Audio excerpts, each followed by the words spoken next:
Mortal Kombat 1 Chaos Reigns, the recent expansion, just dropped a few days ago. This update includes the return of Animalities, new fighters, a big balance change and patches for every character, and a big story expansion. This is my first review for the channel, and what a better way for it to cover one of my favorite game franchises. Here is my review of Chaos Reigns. Fight!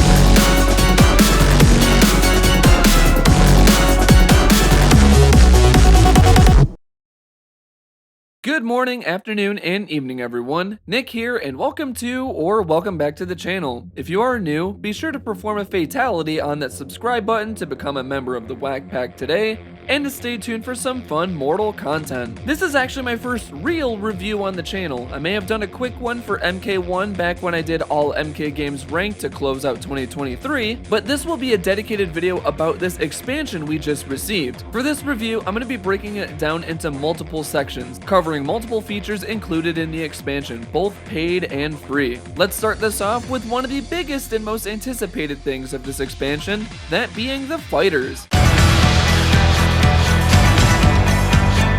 Chaos Reigns launched with 3 classic characters we're familiar with, now reimagined in this new era. Cyrax Sector along with Noob Saibot. When I saw these characters make their return, I was excited. The trailer showed some fun looking combos and new special moves that really made them stand out quite a bit. I was very amazed to see how much they revamped Sector and Cyrax, with a few special moves and strings being retained from previous games. They may be completely new in presentation and in some gameplay aspects, but there are still some elements that remind you of the previous timeline version of the characters. I played them in the Towers of Time and story mode, and I enjoyed my time with the characters. Definitely took a bit of time to understand their new mechanics and everything, but I really loved them. If you want to know who I spent the most amount of time with and who I enjoyed the most, it's easily the Linkin Park fan whose persona is Shadow the Hedgehog, Noob Saibot. He feels like a great mix of his traditional self with a few inclusion of shadow-based strings in there. I ended up spending the most amount of time with him during my session, and who I ended up liking the most. Don't worry, I did make sure to play as all 3 of the characters and give them all enough time and attention. All 3 of their playstyles feel different enough from the main cast, which is a huge bonus that they don't feel like they're repeated. So if you're a fan of these characters and want to check them out in the new era, I recommend downloading them. Similar to Ketchup, Mustard, and whatever season or spice perfectly fits Noob Saibot, they're a nice spice to the roster. And after getting a glimpse of Ghostface's fatality at the launch trailer, I'm really looking forward to these characters and seeing what they're bringing to the table. I can imagine a fun little ambush style character, even somewhat similar to Kenshi with the Sento stance with Ghostface, Tusk inspired gameplay with a giant sword with Conan the Barbarian, and a bunch of weird manipulation and weapon building out of some liquid metal with the T-1000. Even though the theme of the guest characters feels like your dad chose these characters, I'm still looking forward to all 3 of them. Stay tuned for updates there whenever they're coming out. I'll be sure to present some news to you guys. Along with this big update, we also have plenty of new stages and stage variations among the main roster of stages. New stages include the Chaosium, the Maze, Night Market, Havoc Citadel, and multiple variations for existing stages, including the Fire Temple, the Great Hall, Wuxi Academy, and the Gateway. All of these variations and stages look absolutely beautiful. They pop with so much color, and they really feel Havoc-ified. By that I mean everything looks crazy, it looks disturbing, and so chaotic. Along with that, I love how colorful all of these stages are. They have this really unique neon style to all of this disturbing glum. Along with that, the music in all of these new stages are just so amazing. Honestly, I love the Chaosium the most. All of these go for like a weird hybrid metal EDM style to it, and it feels like each one of the stages fits the universe and feels so well. Seriously, whoever did the music to all of these stages, I hope you get a raise or at least a really solid high five from me, because you deserved it. The stages look beautiful and the music perfectly matches it. Not a whole lot to say there, just when you get the chance to play at these new stages, do it. They look absolutely amazing. Moving on to the next big part, the addition of more brutalities for every character and cameo fighter, along with the new Animalities. The Animalities, a big fatality from MK3, Ultimate MK3, and MK Trilogy, made their big return nearly 30 years later. When I heard the rumors of Animalities being added to this game, I was a little bit skeptical because I thought they were really goofy back in the day and all of them were just quick mauls and they just looked the exact same. So now with the huge update to the graphics engine, models, and everything, man, did they just really nail these. From how each animal finishes off the opponent to the amount of detail to every character is just amazing. Like, there was a lot of thought and consideration of choosing which mythical creature or creature would be provided to each character. Like, some of them are just perfectly fit, like Liu Kang being a phoenix, Melina being a praying mantis as they eat their partner, and so on. And even some of the more fun ones just do something way over the top that I wasn't expecting, like Johnny Cage being the shark from Jaws, or even the guest characters who have some crazy mythical creatures. I'd love to talk more about the Animalities and all Animalities ranked coming out fairly soon, so stay tuned for that. Overall, in terms of presentation and fit to each character, they nailed Animalities, and I'd love to see them come back in a future title. Now, in terms of brutalities, it's nice that every main roster character gets 2 additional ones, and cameo fighters get 1 extra one added to the character. Many of these are either just associated with current special moves the character can do, or certain strings that you can pull off. I'd end up just playing the game normally and then realize, oh wait, I just performed a brutality and I didn't even know it. Remember back in like early summer when Sub-Zero was deep freezing, ripping off the arms and shattering them? Turns out that's a new brutality. And then you get some crazy ones like Tanya knocking the opponent to the ground and a giant glowing hand crushes them. And then you get Darius with that weird spin thing that he does and it just obliterates the opponent. They really had a ball with these, and I'm happy that these were free for every single player. So if you want to just experiment and check out all these new brutalities, here you go. This is a wonderful opportunity. Along with that, the Animalities are free as well too, so check those out. They're definitely worth it. Guess you can say they went beast mode with the Animalities and brutalities. Just as I predicted when I did my launch trailer breakdown, Towers of Time made its return from Mortal Kombat 11. Along with that, I did get to check out the new Invasion season, which was pretty fun as well. First off, Towers of Time. Though this has a huge visual overhaul, it is pretty much an identical one-for-one from MK11 and how it functions, albeit a big difference is you're getting gear pieces and shaders instead of just 3 sets of gear pieces and random brutalities you unlock. It's pretty much the same rewards you got from Invasions, but now just done in different towers instead of just going through a tabletop board like it was Mario Party. Each of them have these similar towers, some of them which are done weekly, seasonal, and then you have your trial ones in the background. Along with that, you have an hourly, daily, and a weekly tower in each set. A big difference from MK11, this time around, a lot of these are recommended based off your Invasions level. Some towers recommended that you be level 30, some recommend that you be level 8, and so on and so forth. But the cool thing is, if you spend a lot of time in Towers of Time mode, go to Invasions, your progression does carry over, and vice versa, so you don't have to worry about dual progression and stuff like that. Now honestly, if Towers of Time did come out instead of it being an update that came with Chaos Reigns, I would have liked MK1 a lot more, and I would have liked Invasions a bit more too. If I were to be honest, I do think that this should have been included day 1 with the game. I'm not sure if this was just included later as it wasn't finalized and WB wanted NRS to put out this game quickly, so boom, we get this way later than expected. But I will say, better late than never. I do appreciate another local mode that you can play. All in all, I welcome Towers of Time's return. Along with that, I did get to check out the new Invasions mode because I rarely play Invasions. I don't really do deep dives in every single season. I don't get to go and like aim to 100% everything of every season. Like, I really just try to make it to the end boss to get the cool gear that the character has. I never really went to complete everything. Along with that, I really just didn't like Invasions in general when it first came out. It was really repetitive, it wasn't that fun, and I think it just kind of lost its momentum within the first little bit. But I did check out each season to see some of the big differences, and I'm happy to see that they are adding some quality of life stuff to make it a better experience. Case point, this new season. Invasions mode Season of the Dark Dragon featuring Liu Kang feels like a nice mix of every single season so far, just in the presentation that I've seen. A lot of the rewards that you get, and even rewards you get in Towers of Time, are from previous seasons, which I find to be a nice treat. So if you're someone who didn't buy the game day one and got it many months later, maybe during the holiday season, and missed out on some of the early content, you can finally get some of the cool stuff, like the awesome Scorpion and Sub-Zero invasion costumes. It just feels like a nice mix of everything from previous seasons. Along with that, they made plenty of quality of life changes to this mode, some of which were from previous seasons, but it's just really nice that all of it's wrapped into a nice bow here. There are plenty more variations within the invasion boards, there's a lot more stuff to collect, and the fights are a little bit more fun than they were early on in invasions mode. All in all, I think this is a little bit more rewarding, so I guess I can say that Chaos Reigns made invasions a little bit better, so kudos to that there. So if you're playing Mortal Kombat 1, whether with the Chaos Reigns expansion or no, remember, this is a free update, so check it out. It's definitely worth the free update and something you should definitely check out. So if you're in the mood to get some fun seasonal gear from every single season, go ahead and do it. The Invasions mode is a lot more of a fun experience now than ever.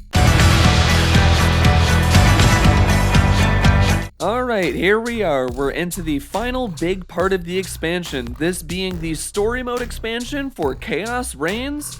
Chaos Reigns. This features Titan Havoc as the main villain for this expansion and how he takes on all of these fighters from our current timeline. The story also includes moments of Scorpion and Sub-Zero's rivalry being more heavy than ever, and more multiversal shenanigans when we get into the Chaos Realm. Just based off those three things I brought up, this story mode is trying to tackle so many different storylines in a small little epilogue, with the biggest issue being it doesn't have enough time to fully flush out any of these. I was honestly really intrigued and excited to see where Scorpion and Sub-Zero's conflict was gonna go. The Red Wedding seemed like it would be a fun little way to have Scorpion get more angry against Sub-Zero, maybe defeat him one more time, and then when he dies, he would become Noob Saibot, and I feel like that would be a fun little arc to the story and put more focus on them. Along with that, the rise of the Cyber Initiative would have been a great thing to address in this story mode. And on top of that, Titan Havoc wanting to create chaos within all of the realms does sound like a good idea. Like, what happens if someone goes into every single timeline, destroys all of these anchor points or people crucial to each timeline? How is every multiverse going to be affected by that? We get to see a cool example at some point in the story of all of these timelines coming together in Chaos Realm, and an example of that being all of these multiversal variants of characters we're familiar with, such as World War II Johnny, who I thought was a fun time, Empress Tanya, and Emperor Rain, who I was surprised to were good characters. It's just a real shame that the main characters that we have from our timeline weren't as exciting. I honestly thought their arc was nice, I just wish we had more time to experiment with them. And then you get introduced to Noob Saibot later in the story, which is a cool moment when he does get his time to shine, but I feel like it doesn't last too long. Minor spoiler, he's one of the final fights and the final chapter you play as, so when you get to the final fight, you didn't really get a whole lot of time to see him in this new form. And one of the biggest things that shocked me the most, and something I talked to a few of my YouTube friends about, was just how quick all of this wrapped up and how fast it all felt. Really? That's how it ends? Are there multiple endings to this?